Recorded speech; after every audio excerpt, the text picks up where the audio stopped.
నువ్వు నా తల మెడ వదిలి అవును నీ చిన్ని కాళ్ళతో నడుచుకుంటూ నేను ఉన్న గేటు వద్దకు వచ్చావు. కోడలా చిన్నమ్మాని పిలిచావు. అవునమ్మా, ఎన్ని పిలిచావమ్మా? ఆ పాత్ర ప్యాకెట్లు నీ మామగారు నీతి మాట చెప్పాడంట. మరి నీ మామ ఎందుకు వెళ్ళారమ్మా? అత్తమ్మ, ఆ పాత్రలో పాగేటు ఒడ్డుకు రాగానే మా మామగారు నన్ను కొట్టారు, తిట్టారు. తల్లి నేనెత్తవే కదా, నా తల్లి లాంటివే కదా. చూడమ్మా, అలాగే మామ కొట్టాడు, నన్నే కొట్టే వాళ్ళ మామ ఏమన్నా పడతాడా? నన్నే ఇంతవరకు 5 వేలు వేసిన 5 వేలు వేసిన 7 మంది పిల్లల కన్యా ఇంతవరకు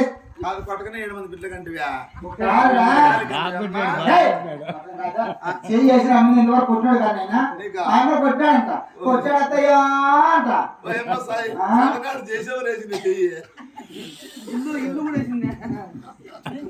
సరే వాళ్ళ మగవాళ్ళంతా మాత్రం అన్న కొద్దిగా చిన్న గొడవలు నేను వాళ్ళు నెక్కిపోయిన ఊరు కూడా పని తెచ్చుకున్నాయి కాబట్టి మరి నా మాట వింటావమ్మా?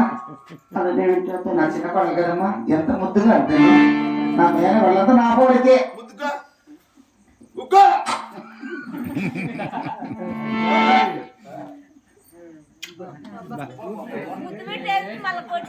నా చిన్ని కొడలమ్మా, నేను నా పోడితే నాకు ముక్కే 2 ముక్కలు ఉంటే బుట్లు పుట్టాయి. సరే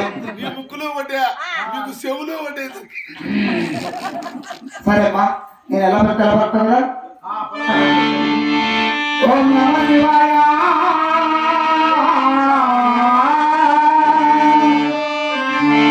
గోవింద నారాయణ.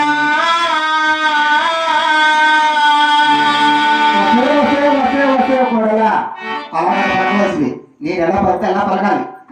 అలా పలికిన వరకు నా 50 మంది కొడాల కన్నా ఎక్కువగా చూసుకున్నాను. 7 అద్దాలు పెట్టి బంగారు పెట్టి ఊపుతానమ్మా ఇట్లా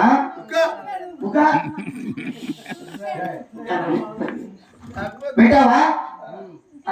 ఓం నమః శివాయ.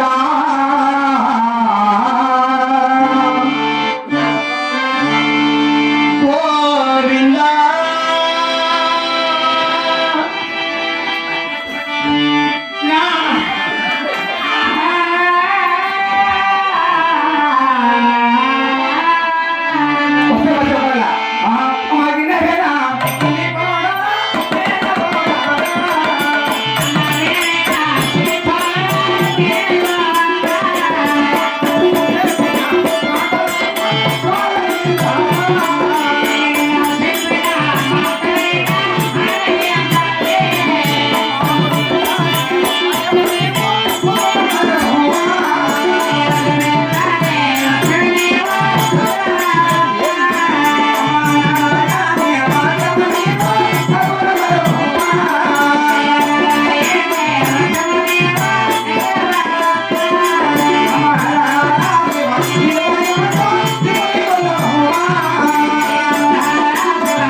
గోపినంటే గొంతుకు వస్తాం, నారాయణ నాలుగు వస్తాం.